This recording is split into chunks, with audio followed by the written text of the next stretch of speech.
This video is for all you feminists who work in social media, especially the ones at YouTube. But first, I'd like to talk briefly, if I may, about censorship, because it's amazing to me how quickly YouTube went from broadcast yourself to stifle yourself or be terminated.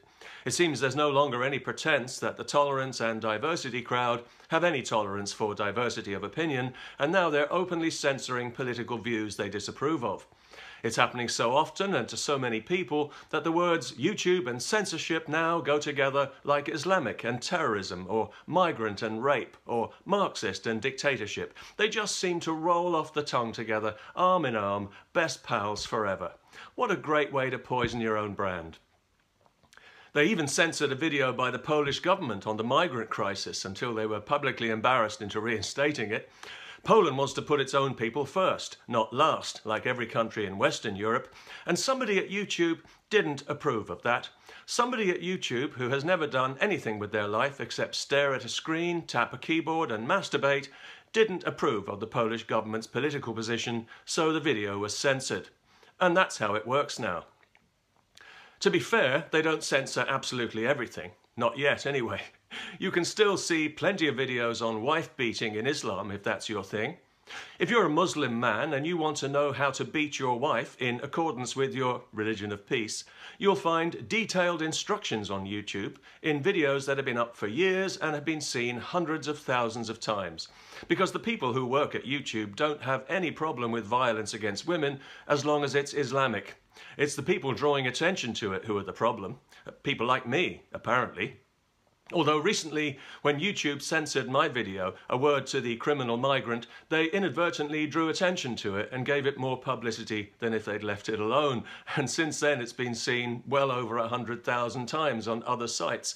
So I suppose, in a way, I should thank whichever social justice bedwetter at YouTube decided to flip that particular switch.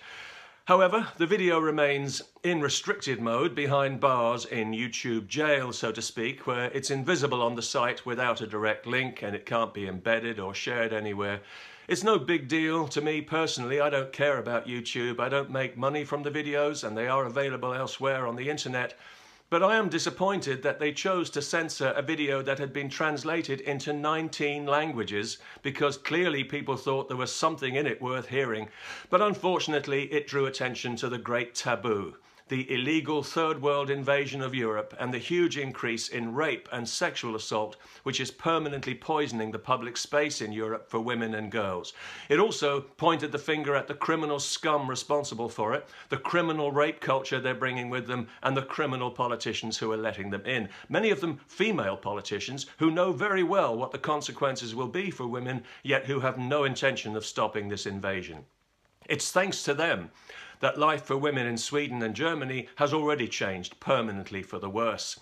In what used to be two of the safest, most civilized countries in Europe, many women are now afraid to go out alone at night, and with good reason. While in the countries of Central Europe, who didn't open their borders to the fake refugees, it's a different story, and Poland has just been named the safest country in Europe for women, while we hear about a new violent sexual atrocity in Sweden or Germany almost every day. There have been so many gang rapes in Malmö, Sweden, that local people started patrolling the streets. But it'll do no good. There'll be another rape soon, maybe tomorrow or the next day, in Sweden or in Germany, of a woman or of a child, by third world men in Europe illegally who won't be properly punished and who can't be deported because, unlike their victims, they've got human rights. So I'm curious about how you women who work at YouTube feel about that, and about censoring information about it. Maybe you're fine with it. After all, it's not happening to you. Why should you care? And we shouldn't really expect you to, because we know that everyone at YouTube is a progressive feminist, not a real feminist, especially the men, if they know what's good for them. Isn't that right, boys? Don't forget those pussy hats to protect those pussy heads of yours. You see, YouTube is owned by Google, and we know from the details of the current discrimination lawsuit that internally Google is a toxic, ultra-progressive feminist bubble of hysterical bigotry and safe space paranoia where you have to check your moral compass at the door if you want to survive. So we shouldn't expect much from the people who work there. If they had anything about them, they wouldn't be allowed to work there. We know they're the kind of fragile buttercups who will instinctively turn on their own colleague like piranhas if he makes the mistake of offering a constructive opinion, crying and whining like little babies about not feeling safe and getting him fired.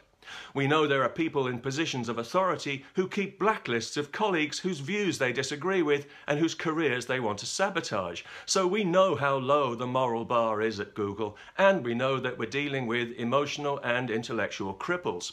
And despite all the bullshit diversity rhetoric, most Google employees are men. Well, they're male anyway. About a third are female.